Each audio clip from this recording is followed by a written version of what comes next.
Então, né, um assunto que hoje está muito em voga é essas questões que envolvem a saúde psíquica, a saúde mental. Nós estamos no mês de setembro, né, um mês em que é dedicado a discutir essas pautas. Né? E quando a gente fala em saúde mental, saúde psíquica, eu acho que tem um problema, é a invisibilidade, né, dessa questão, às vezes a dificuldade das pessoas perceberem que a gente está com um problema dessa ordem, dessa natureza, e às vezes até mesmo a gente, né, não consegue entender ou perceber, ou percebe só quando a coisa ganha uma proporção, uma certa. Vira um problema de fato, né, um problema grave, né, algo que incomoda muito. Mas eu acho que existe situações intermediárias que merecem deve tanto cuidado, né, quanto um problema crônico de fato. Eu assim, passei por um momento de muito estresse, né, durante o meu doutoramento. Né. É, o doutorado é uma situação, um momento em que você trabalha de uma forma muito solitária, principalmente na parte, no momento que você está desenvolvendo a sua pesquisa. E eu, nesse momento, eu fiquei isolado, dedicado a concluir a minha pesquisa, e eu comecei a ficar muito estressado. Né? E o problema desse estresse é que você quer resolver e você fica cada vez mais focado, envolvido e absorvido por aquilo. E eu tinha um professor que ele sugeriu que eu parasse eventualmente com os estudos e fizesse alguma atividade que me permitisse desligar um pouco, né, desse foco, dessa concentração no problema. Né. E foi quando eu comecei a retomar as atividades físicas. Eu comecei a caminhar, depois da caminhada eu comecei a correr, e isso teve um efeito assim, teve um impacto positivo muito grande na minha vida. Né? Além de melhorar, né, vários indicadores de saúde, mas do ponto de vista da saúde mental, né, é engraçado, né, porque a gente consegue reconhecer muito facilmente e até ter alternativas para lidar com o cansaço físico. Né? Você está cansado fisicamente, você para aquela atividade, dorme, né, às vezes toma até algum estimulante para te dar um gás, e você no outro dia está bem, está legal. Né? Agora, o cansaço mental, às vezes você para a atividade, mas o cansaço ele fica ali, você não consegue descansar, porque você não consegue se desconectar daquilo. Né? Então, para mim, a atividade física era uma estratégia muito interessante para lidar com esse tipo de cansaço, né?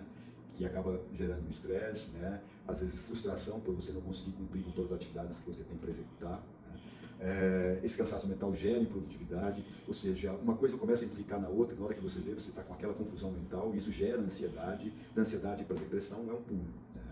Né? Então, essas estratégias que você pode encontrar para lidar com uma situação que no primeiro momento pode não parecer ou não ser tão grave, né? Digamos, é um, são ações, né, paliativas que vão te ajudando a não entrar numa crise. Então, eu hoje, né, eu tenho o hábito de treinar praticamente todos os dias. Eu tenho uma rotina pesada de trabalho, né, trabalho em mais de um lugar, trabalho na FATEC, trabalho numa outra empresa, mas eu religiosamente, né, eu dedico uma hora por dia, pelo menos, para atividade física. Eu acordo cedo, muitas vezes cansado, muitas vezes desanimado, mas eu adotei, né, uma postura de ir treinar, independente de se eu estou disposto ou não. O que eu faço, né, eu entendo que esse espaço, né, o horário de treinar, é um espaço, é um momento meu, um momento de autocuidado, é um momento de socialização, é um momento de me desligar da minha rotina, dos meus afazeres do dia a dia. Né? Eu estou falando de trabalho, né, mas a vida adulta, além do trabalho, nos traz outras preocupações, né? Dependendo da pessoa, às vezes manutenção do emprego, conta familiar, pessoas na família com problema de saúde, ou mesmo uma própria pessoa com algum tipo de desafio. Mas quando você para, né, e faz algo que você gosta, no meu caso, atividade física, mas às vezes tocar um instrumento, às vezes uma caminhada, né, coisa que te permita desconectar dessa rotina, independente, ou por menos que isso pareça, por mais que isso pareça que não é algo produtivo, né, mas essa desconexão ela traz um relaxamento que você ganha produtividade. Né? Por incrível que pareça, você dedica menos tempo e a produtividade é essa relação da eficiência. Né? Você consegue fazer mais coisas com menos tempo.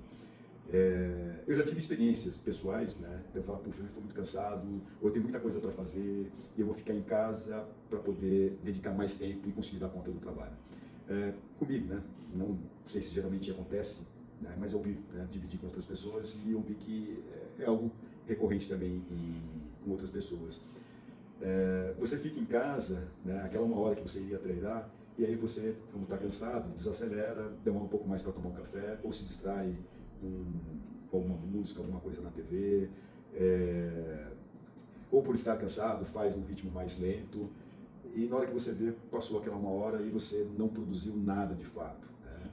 Então, eu acho que é interessante, né, criar na rotina um espaço para esse autocuidado. Né? Eu falo, para mim, a coisa que marca muito é a atividade física.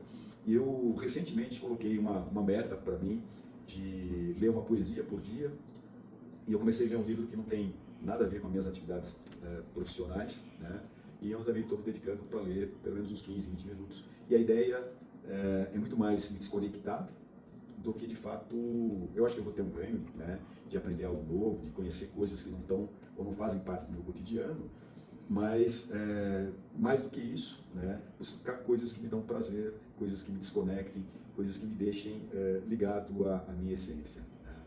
Eu tenho uma outra coisa que eu falo muito para as minhas filhas, né? Eu tenho uma filha que ela tem um problema de ser extremamente focada, né? Eu falo que é um problema porque esse foco excessivo, né, acaba desconectando ela de coisas que poderiam trazer mais prazer, né? Prazer que eu digo são pequenos prazeres, né? A vida ela é constituída por muitas coisas, né? Inclusive por esses momentos de prazer, que é algo que a gente deve valorizar. E eu falo para ela justamente isso, né? Essas coisas que nos trazem recompensa financeira, isso é meio, né? Isso não pode ser um fim em si mesmo. Né? O fim é a busca pela felicidade, é a busca por esses bons momentos, né? Então, a partir do momento em que o trabalho, o estudo, se torna um fim na vida, tipo, eu vivo para isso, né? Eu, né, penso dessa forma e aconselho as minhas filhas, que são pessoas que eu amo muito, a repensar, né? Porque isso não pode ser propósito de vida. O propósito de vida tem que ser algo maior, algo muito mais compensador, tem que estar em outra esfera dessas conquistas. Né? Essas conquistas são importantes como meio, né? Meio no seguinte sentido, eu preciso viabilizar isso financeiramente, então eu preciso ter dinheiro para conquistar os meus sonhos. Né? Mas também não posso viver a vida pensando que eu vou realizar esses sonhos no momento futuro. Né? Uma das belezas da vida é justamente a gente não ter ideia, né, do tempo que a gente tem nesse plano. Então a gente tem que estar lutando para realizar os sonhos, mas ao mesmo tempo vivendo e construindo esses sonhos. E essas coisas acontecem por meio desses pequenos detalhes, de fazer as coisas que você gosta, ouvir uma poesia, parando para ouvir músicas que te trazem, né, que te trazem prazer, que te remetam a coisas boas, ler um livro que não tem nada a ver, né, um romance, ou algum assunto que te traz alguma curiosidade, né, e não uma curiosidade profissional, né? E atividade física no meu caso, né? Ou assistir uma peça de teatro, filme, cinema, enfim. Essa busca pelo prazer, né? Ou pela felicidade, por momentos alegres, são os momentos mais importantes, a gente precisa aprender a cultivar, né? Isso vai trazer saúde mental, né? O que muitas vezes eu penso, né? E talvez acho que é algo que tem tomado muito a vida, né? Uma preocupação com o julgamento, uma preocupação do que vão falar, do que vão pensar, e a gente acaba sendo muito mais fiel e leal a esse julgamento do que, de fato, as nossas vontades, aos nossos desejos. Né? Enfim,